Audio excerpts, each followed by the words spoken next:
Good afternoon, collectors. Happy February, everyone. You have just 12 days left till the 14th to do something a little special for that special person in your life. Doesn't have to be flowers or candy, but maybe something special you know they'll like. I usually get a cherry pie, just thought I'd tell you that. I hope you stick around for the whole segment today because I have a sneak peek that I'm going to share with you, but not until later. So let's get started. We're going to talk today a little bit about some of the new pieces, look at some of the details, and I have one of my very favorite pieces in front of me here. This is for the original Snow Village. This is here we go, this is the Split Rock Lighthouse. Lighthouses have been very popular in any and all villages, and it's been a while since we've had one in Snow Village. This one is based on a real lighthouse, and it's based on a real lighthouse that's in Minnesota called Split Rock Lighthouse. And Split Rock Lighthouse is on Lake Superior, which is, one of the Great Lakes. It's the largest of the Great Lakes and probably has the choppiest waters of all the Great Lakes as well. There was a huge storm in 1905 when 29 boats were either lost or damaged on the lake. And as a result of that horrible year, it was determined that they needed to build another lighthouse. And this lighthouse stands on a 133-foot sheer cliff. And if you look at pictures, which I will show you in just a minute, you will see that this lighthouse really does stand up like that. I'm going to stand up and show you this picture. Actually, I took this out of my own home. This is in our game room. We have pictures of places we've been, and this actually is a picture my daughter took probably 30 years ago. Does it look okay, Rebecca? Okay, this is Split Rock Lighthouse way up here, and as you can see, they really did a nice job of capturing the feel of this building, but you can see how it's on this tall cliff surrounded by rock. I think there's a lot of limestone and granite, and it will lend itself to a lot of different ideas for display. So I wanted to show you it in its natural state and then our piece.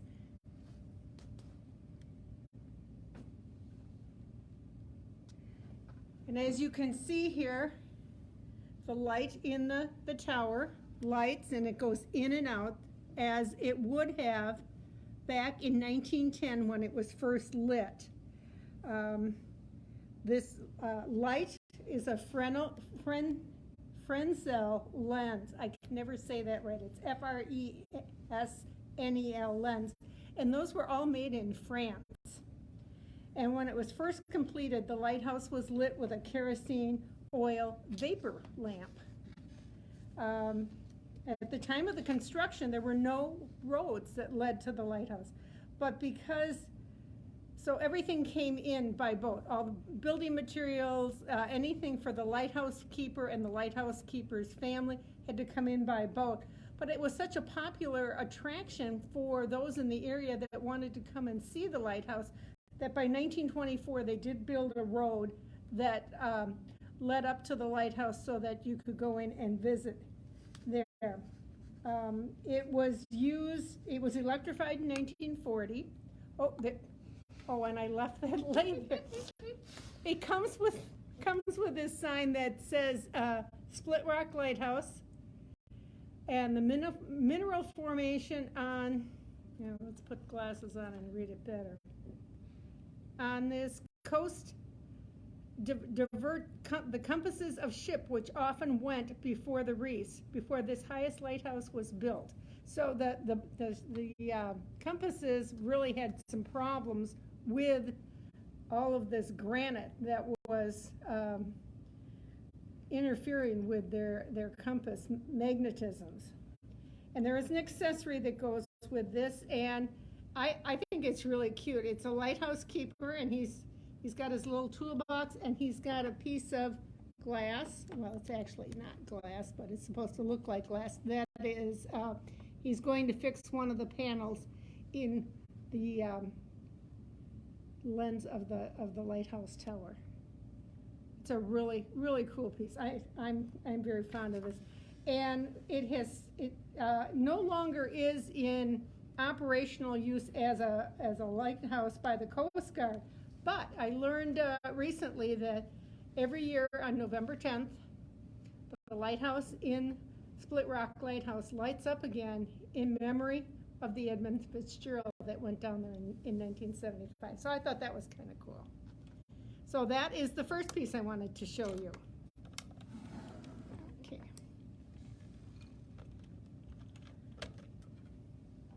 And it's a heavy one. Okay. Next piece I wanted to show you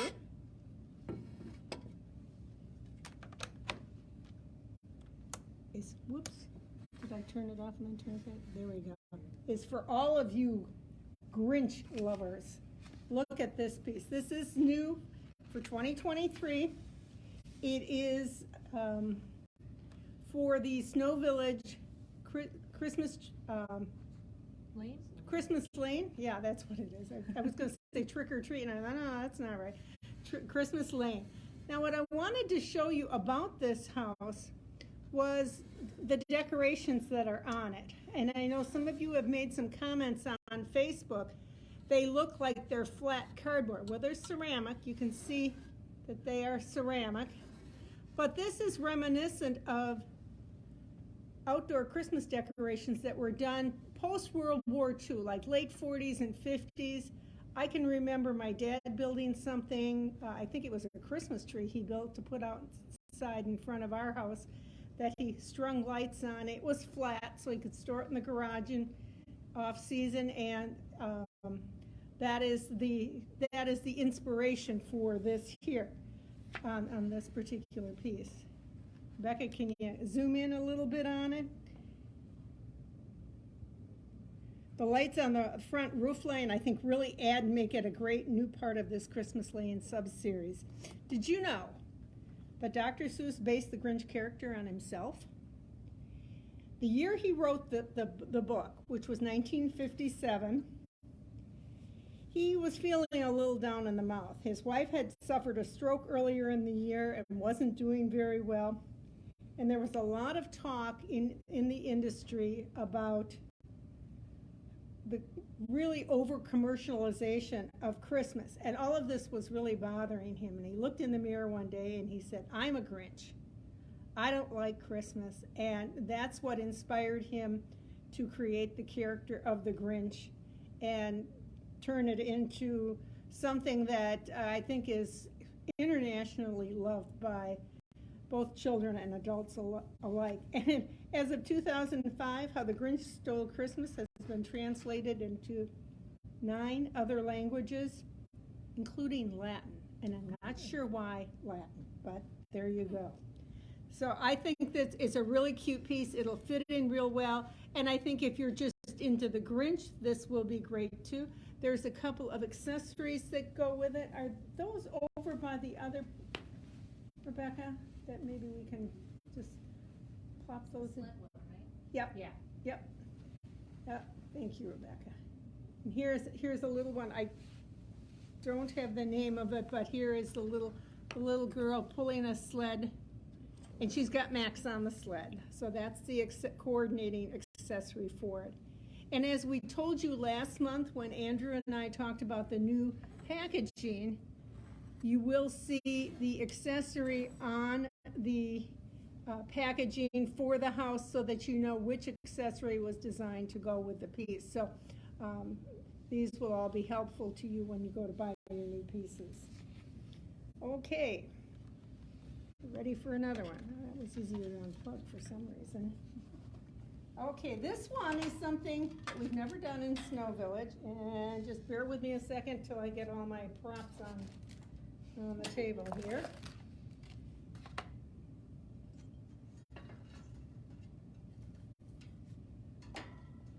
And that is a piece we are calling Ready for New Year's Eve. This is just a regular Snow Village piece. It comes the house and the little decoration that says Happy New Year on it. It's all in kind of silver and gold and white. I think it would make a great standalone vignette. I put a little silver tree with it. I found it's really fun to have the photo studio right here on site. I found some little noise makers that were the right color that go with it, and created a little vignette that I could put on the table. But it's got to be lit. This comes with just a single light cord, but if you want to put it in the center of your dining room table, I recommend one of these. Let's put it inside and light it up.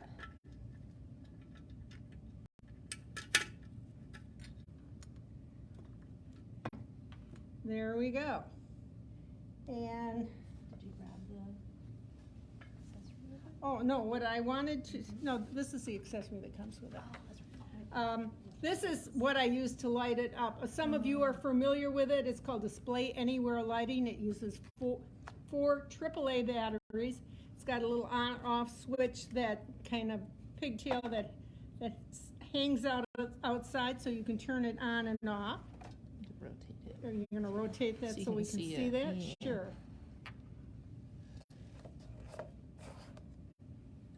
And they're very handy to use. That way you have no cords. So you can put this in the center of your dining room table. If you end up having too much food on the table, this can be very easily moved then. Couple little party hats with it. I think there's just all kinds of things you could do to make this really look cute. You know, you can buy these little, they call them blowouts at the dollar store. You could do any number of different kinds of ideas with it. When you think of Christmas Eve or New Year's Eve, you think of parties, you think of celebrations with family and friends, and you could do something with candles. I found these in back. If you don't have anything like that, a simple candle holder with a candle. Those candles that are, what do I want to call them, like artificial, not real candles. Those little, like, battery Yeah, electric ones? the electric ones that kind of look like they have a flicker. I mean, those obviously are safer, and I know a lot of people, especially if they have small children in the home, something like that looks really cool with it.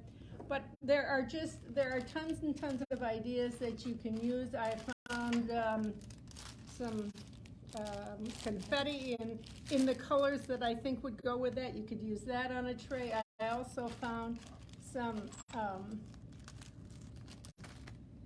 pine cones that were in gold and silver. I think those would go with it. So you can just use your imagination. You can incorporate it into your village display, and then for New Year's Eve, pull it out, use it as a centerpiece, put it on the dining room table, on the mantle. There's all kinds of ideas you can do with it. And it's simple enough that let your creativity do the brainstorming with it, and it'll be a lot of fun to work with. You're far more clever at some of these ideas than I am. But I just wanted to share some of the things I kept finding things, and I thought, well, I can't put this all on one display, but I can at least show you some of my ideas.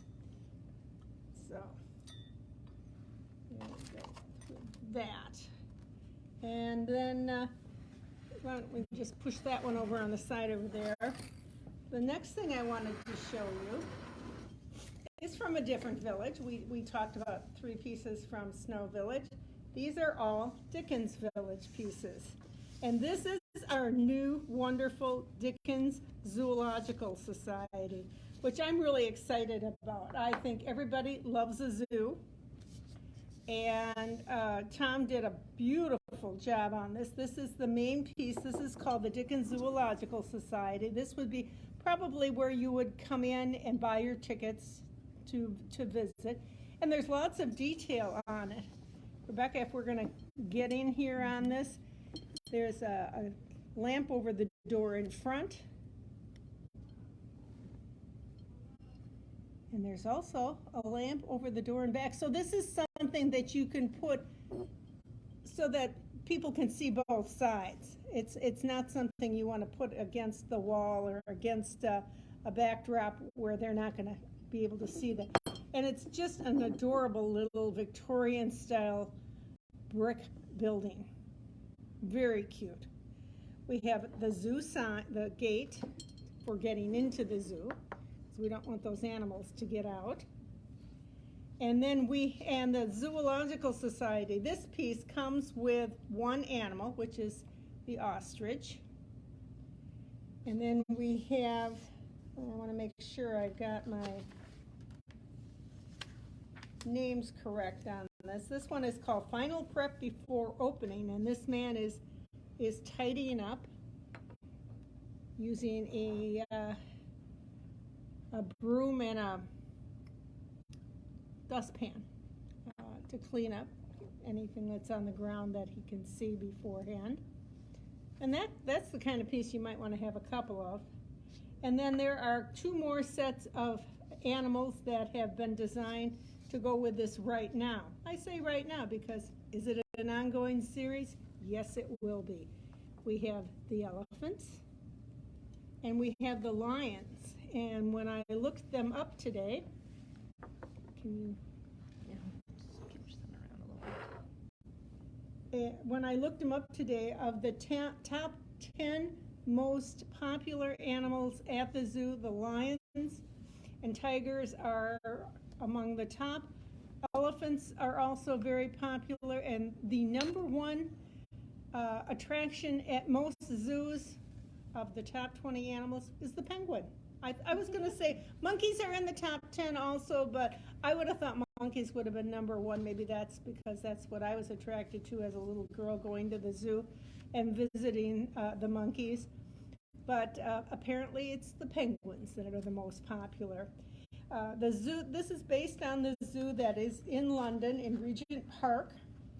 And the very first zoo was done for scientific purposes, and I believe it opened in 1828. And now in the United States, over 180 million people visit the zoo every year. Here's the other part of this that really I thought was quite wonderful. And I put it together. This is the zoo fence. And it comes, there's 10 pieces. There are 5 of these posts, 3 rounded sections, and 2 flat sections. So if you had 2 of these, which I was only able to get 1 set, you could make a complete round enclosure to put animals inside. And this just shows how nicely they fit in there. So once when he does the little building light The up at all? little building does light, absolutely. In fact, why don't you grab that light out of there for me, and we will show them how that lights, because that, again, is a single light cord. Thank you. And we can show you how it lights up. Good question. I sometimes forget, because I very often at home put my pieces out without the benefit of lighting them up. I shouldn't do that. But there you go. That's what it looks like lit. I like the frosting. Like the windows on the front are like a nice frosted look. Yep, they have that nice that little bit bow window in front is frosted. It's just, and it is based on a building that is in the Regent Park Zoo in London. So it's just really an attractive piece. And I think, have we waited long enough to tease them? It's only 20 minutes. It's okay. Do you think? I think it's about time we can show. Let's see. So, and this zoo, by the way, also will be work very well. Christmas in the City, I think it would work, because obviously, Christmas in London is a city. It would work very well there. And New England Village, Alpine Village, and there are zoos in cities around the world. So you can create your zoo as you would like. And now here it is. Here's the sneak peek of the piece I wanted to show you. And after me talking so much about the zoo, you probably can guess, but can you guess what kind of a piece it is? Oh, there it is. It's under here. It is coming out in 2024. Let's kind of bring this piece, we're going to bring this piece back just to show how it does coordinate so nicely with it. This is, the working title on it right now is the Giraffe Nursery. And, you know, everyone has their favorite animals at the zoo. When I first saw these pieces, I said to Tom, this is really great, but when are we getting the giraffe house? Because he knows the giraffe is my favorite animal. And he said, you'll have to wait till next year, Melinda. It's coming. And I was told today that the reason it's going to be a giraffe nursery is because if we did a real giraffe, it would be so tall, it would be kind of cost prohibitive. So we have a little giraffe who was just born, peeking out of the giraffe barn. And so the working title right now is the Giraffe Nursery. And there will be some changes, small changes to this, maybe in some of the painting, because they've got time to just tweak it a little bit. But this shows the piece next to the original piece, so it kind of gives you an idea. This one's a little bit bigger. But there it is for 2024. So don't ask where it is online yet, because it will not be there until late this year, probably November or December, up on our website. But the Giraffe Nursery is coming. Our next, just some tacky wax. Our next Facebook Live is going to be March 2nd. We will be looking at more of the details of the 2023 introductions. Until then, stay warm, and we'll see you then. Bye-bye.